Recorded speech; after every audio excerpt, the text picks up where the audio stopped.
Tonight on Metro News. It's a royal birthday, but how many are celebrating? D-Day has come for the old police building. And the CBD welcomes back the marathon.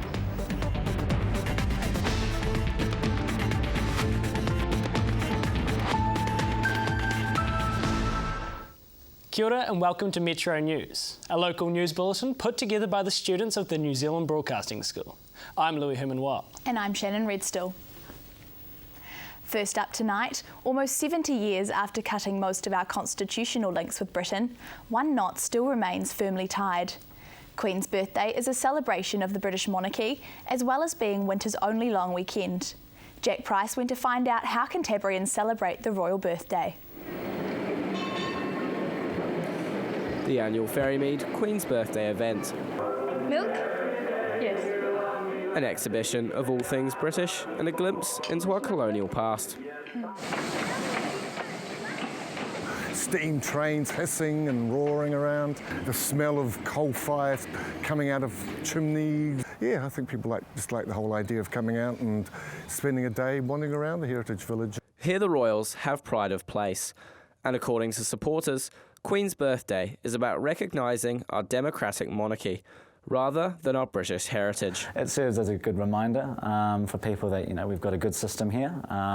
The Queen plays her part in that as our head of state. Since this weekend's the last public holiday until October, for many it's a great chance to spend some quality time with family. The reason why there's a day off doesn't seem to really matter.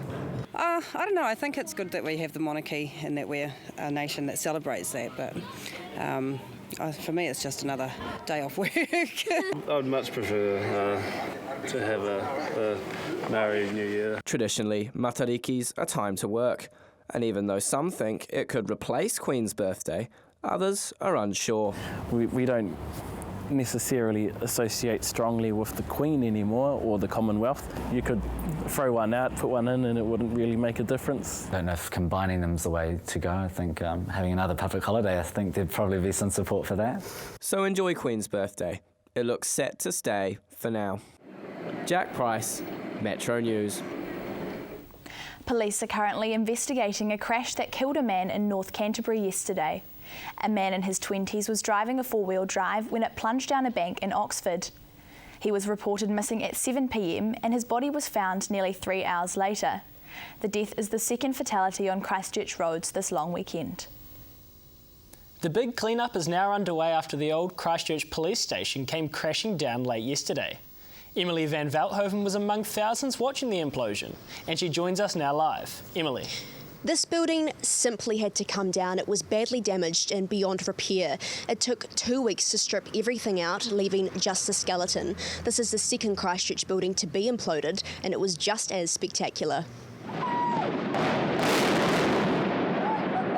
Everyone was told to stay home, but there was no missing this.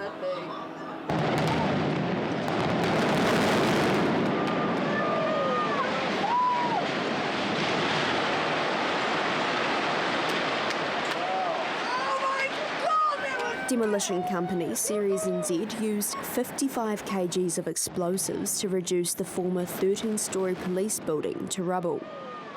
Once the clock struck 5, it only took 8 seconds. But the public were left confused, thinking the implosion was a fail as a few stories remained standing. Yeah, I was thinking that's supposed to happen. But officials were quick to confirm the demolition went to plan. It was all done to ensure the nearby City Council building wasn't damaged. And we had to keep the Hereford Street rigid to keep it, to drag it away from the street. And if you go around the other side of the building, you can see it's leaning away. And the whole building started to fall towards us like it was 3D. On TV, you can't really experience the energy and the power of it at that moment of time. The sun is set on 40 years of history. There's a hum in the air as thousands turned out to watch this landmark stand for the very last time. And now the cleanup begins, making way for the regeneration in the city centre. It's going to take 5 weeks to clear the rubble. Then Ngāi Tahu will begin to build a multi-million-dollar apartment and office complex.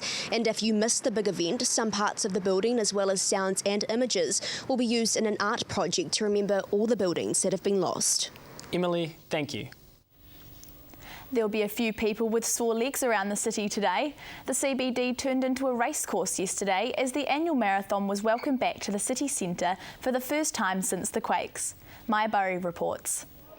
Over 5,000 eager athletes, all coming together in the CBD for the first time in 4 years. The chance to take over the city's streets, giving people another reason to sign up to the Christchurch Marathon. I mean, people are really excited just talking to people here about being inside the city, lots of people being here, gives them a sense of optimism. And for many, it's what brought them to the start line. Much better track than the airport run, and really good to be running around the city and around showing off what's beautiful about Christchurch. It's one of the main reasons that I'm doing the race is because it's come back. Plenty more opportunity for supporters and good chance to have a bit of a nose around the city that we haven't seen too much over the last 5 years. 3, 2, 1.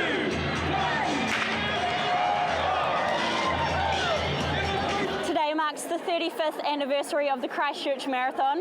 With around 1,000 more competitors than last year, there really does seem to be lots to celebrate. And among them, a competitor from that first marathon back to compete. The bliss of youth, where I just said a marathon, that sounds exciting, let's do it, and turned up that morning. Tony, one of thousands who made this a record turnout since the quakes. Runners, organisers and supporters alike, all enjoying the track, which wound its way around the heart of the city, out into the east and back into the CBD. It's a sign of the recovery, the sign the infrastructure in Christchurch can take an event of this size. And much like the recovery, the race was long and hard, but well worth the struggle. And another win for Christchurch. Maori, Metro News. A new computer programming club aimed at training young tech whizzes is a big hit in schools. As Sam Pickering discovers, Code Club is getting top marks all round. I just really like doing Code Club. Yeah, it's just really cool. These Code Club kids at Island Primary are getting in early, learning the skills needed for computer programming. The club's only started up late last year. There's already 95 of them. We started with about 3 clubs in October, and we've been quite blown away by the reception we've had around the country. Michael Trengrove came up with the idea because there's a shortage of people working in IT. In fact, he reckons we need another 10,000. We hope to see thousands of more students at the high school level choosing to study digital technologies, and of course going on to filter into our universities and then onto the job market. The school is impressed. It's catered for a lot of the children who've got different learning styles and who are very enthusiastic about coding. The kids here are all coding their own games, quizzes and animations. They're teaching themselves and they're fixing their own problems when they get to them. I think it's safe to say they all share the same opinion about Code Club. It's awesome! Put anything in to make it pretty much do anything you want it to do. Yeah. We make boat races, we make quiz shows. My favorite thing about Code Club is making the games and showing them to everybody, getting inspired by everyone. Parents are happy too. For my son Ahmed, he loved it. He go home, tell his mum about all the fun stuff they did. Michael Trengrove wants as many kids as possible to benefit, and because it's free, is hoping it'll help reboot the IT industry. Sam Pickering, Metro News. Still to come on Metro News, we hear how the young are becoming environmentally friendly, and an old school gets a new role.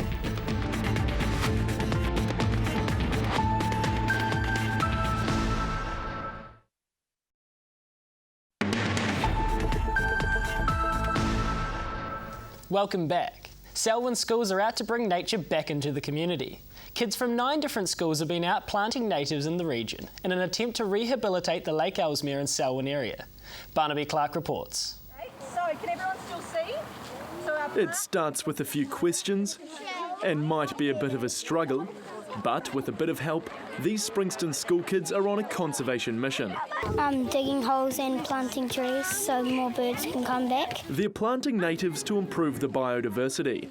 Today's location is Chamberlain's Ford, a river reserve that runs into Lake Ellesmere. Pop it either side of the plant to turn upside down, and then he comes out. The Kids Discovery Plant-Out project is organised by Te Arakakariki Greenway Trust, a group dedicated to growing native plants in the region, a feature it's currently lacking. There's only less than 1% of native plants remaining on the Canterbury Plains, and there wasn't enough happening on the ground to try and increase that percentage. But the Trust wants to see this percentage rise to 10%, roughly 10 times the size of Lake Ellesmere. So what better way to work towards that goal than getting a helping hand from others sprouting up in the community? The kids love it, yes. They have a fantastic day.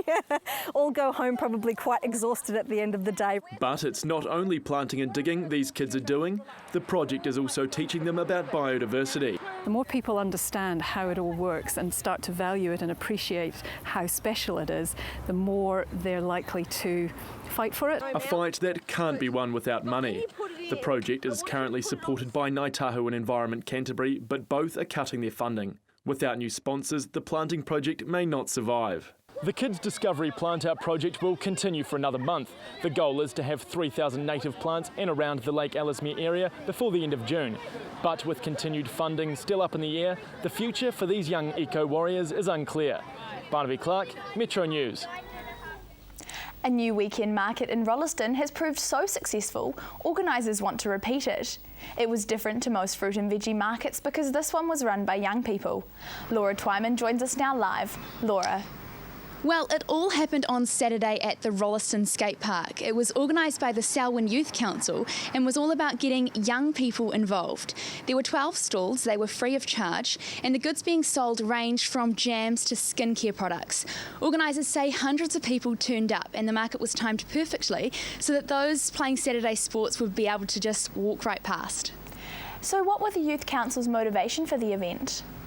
Well, it was timed perfectly to go with National Youth Week, but first of all it was about creating an outlet for budding entrepreneurs, and on top of this they wanted to cast a better light on young people and show what they can really contribute to society.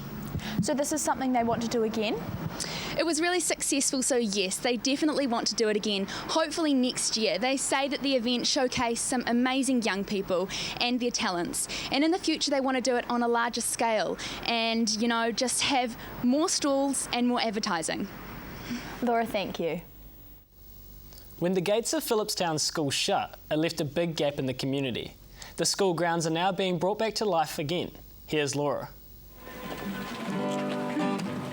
A community coming together.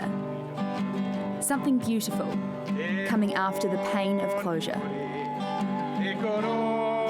Many here still sad after the battle to save Philipstown School failed. But now new life is being breathed into this site. The Ministry of Education's given it to the community for the meantime, and it's becoming a symbol of their dreams. We started asking people, what are the strengths of Philipstown? What do you like about living here? What would you like to see in Philipstown? So there's been ongoing consultation with the locals. It's hoped the hub will create what locals call a central bumping space. Several groups will be based here around the week. Features include a community garden, art spaces, and a place for the neighbourhood police team. It's important because this school was a focal point for the community, and the hub can be that. Everyone seems to agree. I think it's very exciting. No, it's brilliant. Need something like that in the community. I like all of what they've done to all the rooms. It looks pretty cool.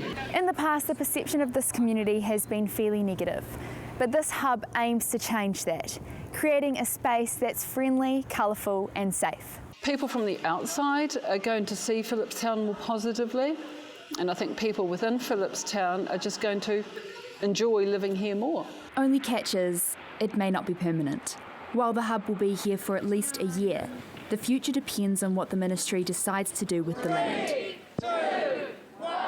Either way, for this community, it's a new beginning. Laura Twyman, Metro News. Māori Language Week, o Te Wiki o Te Reo Māori, is coming up at the end of the month. New Zealand will be immersed in the native language for 7 days, but is that enough? Annabelle Dick joins us now with Canterbury University Senior Lecturer Mary Skerritt. Annabelle. Kia ora Mere, and thanks for coming in. Kia ora. First of all, can you tell me about Te Wiki o Te Reo Māori? Yes, it's been going for some time now. It started out as one day and then turned into a week, and hopefully we can move it to a month and eventually have no need for Te Wiki o Te Reo Māori because it'll be normalised and just a part of our everyday world. So 1 week isn't enough? No, definitely not enough. What do you think the best way is to integrate te reo back into everyday life in New Zealand? Well, to have children speakers of the language, that's really important, and to teach children through meaningful context so that the language is out there surviving in the community, to be part of schools, to be integrated into our whole system in the way that English is in this country. Why do you think it's so important to teach te reo at a young age? Well, it's really important so that children at a very young age learn. They benefit from the benefits of being bilingual. They learn, they have an advanced metalinguistic awareness, so they learn at a very young age that language is a set of symbols, and so they can learn to transverse languages and worldviews easily and naturally, and just as they're growing up. They don't have to make a conscious effort as adults to do all this stuff if we're learning it as a second language as adults. So they learn it in natural circumstances, it's normalised for them, and it's fairly easy for them to pick up languages at a very young age. So your research does involve bilingual education. What do you think about the quality and the amount of te reo being taught in the education system? Okay, that's a tricky question. We actually have two streams of education in this country. We have what I call a Waimaori stream, or that's the Māori medium sector, and we have the English stream, which is I call that the white stream sector. So we have the Waimaori sector and the white stream sector. And with it, Waimaori is the fresh water, and it's very clear the outcomes, what it is that those who choose that stream want at the end of the day for their children. But in the white stream sector, the waters are very muddied, because the data suggests that our children, we've got over 200,000 Māori learners in that stream of education, and they're being underserved. Do you think that the Ministry of Education needs to address this? Certainly they do. They've already been held in breach of the Treaty of Waitangi, and they are making efforts to make a difference. But I think they've really got to address the way they look at languages within the system. In the white stream, it's taught as a subject, and so you're not likely at the end of the day to be a speaker of that language. So a lot of the pedagogies are obsolete. They're teaching it as a subject out of a book with a grammarian focus on grammar, whereas children really should be brought up learning how to speak and acknowledging the worldviews. Great, thanks Mere. And back to you.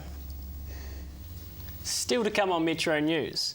We meet a cat lady without the crazy, and we find out if laughter really is the best medicine.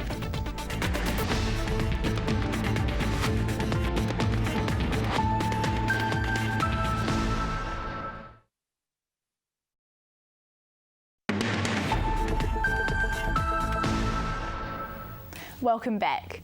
Looking after 12 cats may sound like a cat lover's dream, but for one Christchurch woman, it's a full-time job.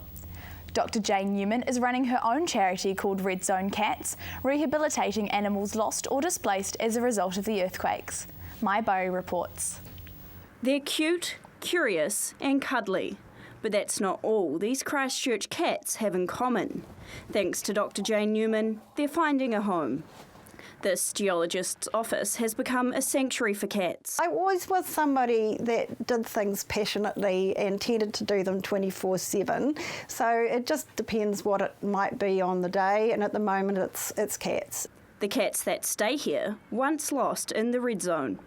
It all began when Jane rescued a friend's cat. From that we realised there were lots more cats, and we got some cameras to see them because most of them hide. And that's how it started. Jane set up feeding stations in parts of the red zone. For lost cats, these feeding stations are a lifeline. These are to support the cats that are still out in the red zone, and we don't have room at the moment to bring them back in for rehabilitation. In order to rescue more cats from the red zone, Jane needs more people to adopt. And that is what this family's here for. Well, I just thought that Jane was amazing what she was doing, and she's got so much information straight there on the website, and when I read through it I was surprised at the commitment, and I thought this is an amazing opportunity to be involved with somebody who's really passionate. But what is the secret to keeping a cat happy? Giving them some food. So while it might be someone's chance to have a new home, others will have to wait their turn. Maya Burry, Metro News. Laughter is often described as the best medicine. We have discovered one group getting more than their daily dose and sent reporter Russell Maloney along to see what's so funny.